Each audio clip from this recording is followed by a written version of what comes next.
true. Nervous. Very, very dreadfully nervous. I have been and am. But why will you say that I am mad? The disease had sharpened my senses. Not destroyed, not dulled. Above all, the sense of hearing acute. I heard all the things in heaven and in the earth. I heard many things in hell. How then am I mad? Hearken and observe how calmly, how healthily I can tell the whole story. It is impossible to say how first the idea entered my brain, but once conceived, it haunted me day and night. Object there was none. Passion there was none. I loved the old man. He had never wronged me. He had never given me insult. For his gold I had no desire.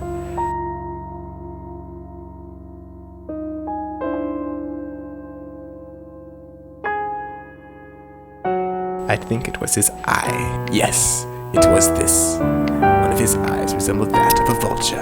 I made up my mind to take the life of the old man, and thus rid myself of the eye forever.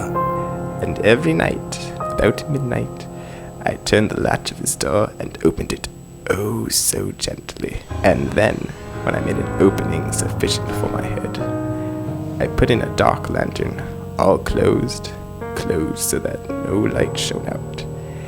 And then I thrust in my head. Oh, he would have laughed to see how cunningly I thrust it in. I undid the lantern cautiously. Oh, so cautiously.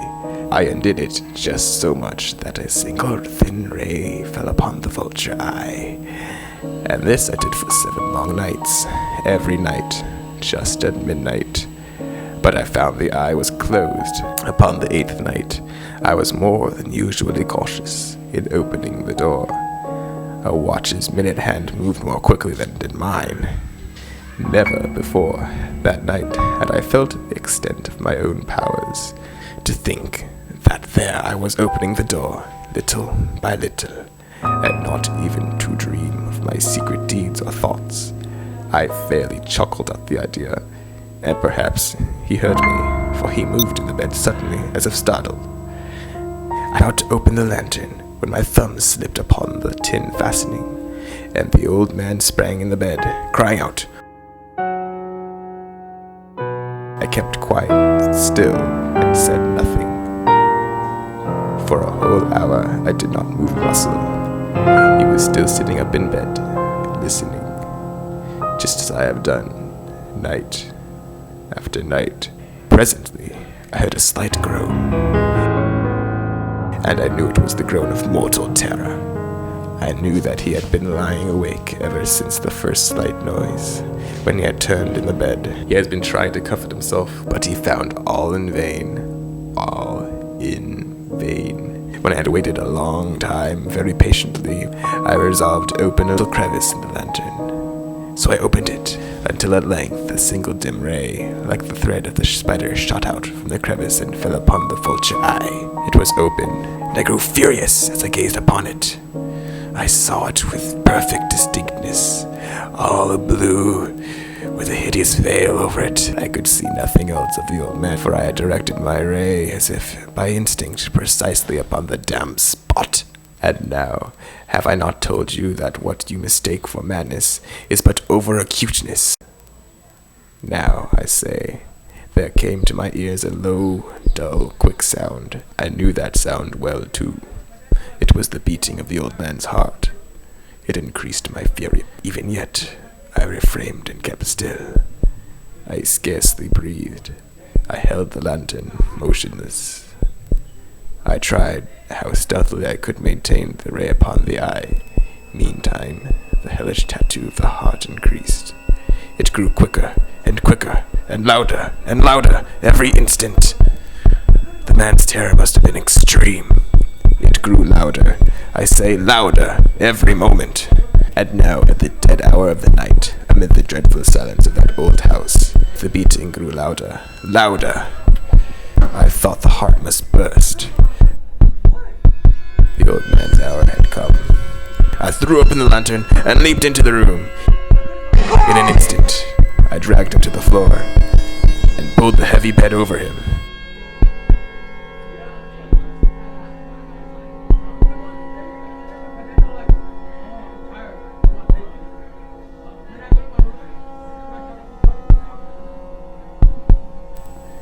then smiled gaily to find the deed so far done. But for many minutes the heart beat with a muffled sound. The old man was dead. I removed the bed and examined the corpse.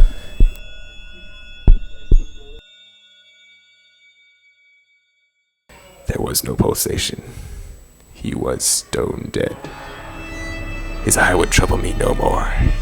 If you still think me mad, you will think so no longer when I describe the wise precautions I took for the concealment of the body. I worked hastily, but in silence. I took up 3 planks from the flooring of the chamber and deposited all between the scantlings. I then replaced the board so cleverly, so cunningly, that no human eye, not even his, could have detected anything wrong. When I had made an end of these labors, it was 4 o'clock. As the bell sounded the hour, there came a knocking at the street door. I went down to open it with a light heart, for what had I to fear? There entered 3 men, who introduced themselves with perfect suavity as officers of the police. A shriek had been heard by a neighbor during the night. Suspicion of foul play had been aroused. Information had been lodged at the police office, and they, the officers, had been deputed to search the premises. I smiled, for what had I to fear?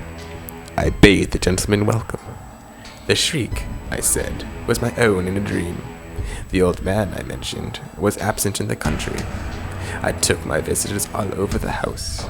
I bade them search well. I led them, at length, to his chamber.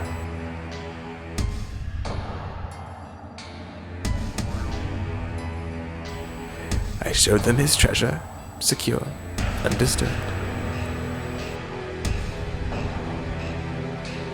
In the enthusiasm of my confidence, I brought chairs into the room and desired them here to rest from their fatigues, while I, myself, in the wild audacity of my perfect triumph, placed my own seat upon the very spot beneath which reposed the corpse of the victim. The officers were satisfied. My manner had convinced them. I was singularly at ease. They sat, and while I answered cheerily, they chatted of familiar things. But ere long, I felt myself getting pale and wished them gone. My head ached, and I fancied a ringing in my ears. But still they sat, and still chatted. The ringing became more distinct. I talked more freely to get rid of the feeling, but it continued to gain definitiveness, until, at length, I found that the noise was not within my ears. No doubt I grew very pale, but I talked more fluently, with a heightened voice. Yet the sound increased, and what could I do? It was a low, dull, quick sound, much as the sound as a watch makes when enveloped in cotton. I gasped for breath, and yet the officers heard it not. I talked more quickly, more vehemently, but the noise steadily increased. I arose and argued about trifles in the high key, and with violent gesticulations, but the noise steadily increased. Why would they not be gone? I paced the floor to and fro with heavy strides, as if excited by the fury, by the observations of the men, but the noise steadily increased. Oh God! What could I do? I foamed, I raved, I swore! I swung the chair upon which I had been sitting, and grated upon the boards. But the noise arose all over and all continually increased. It grew louder, louder, louder, and still the men chatted pleasantly and smiled. Almighty God! No. They heard, they suspected, they knew. They were making a mockery of my horror. This I thought, and this I think. But anything was better than this agony. Anything was more tolerable than this derision. I could bear those hypocritical smiles no more. Villains! I shrieked. Dissemble no more. I admit the deed. Tear up the planks. Here. It is the beating of his hideous heart.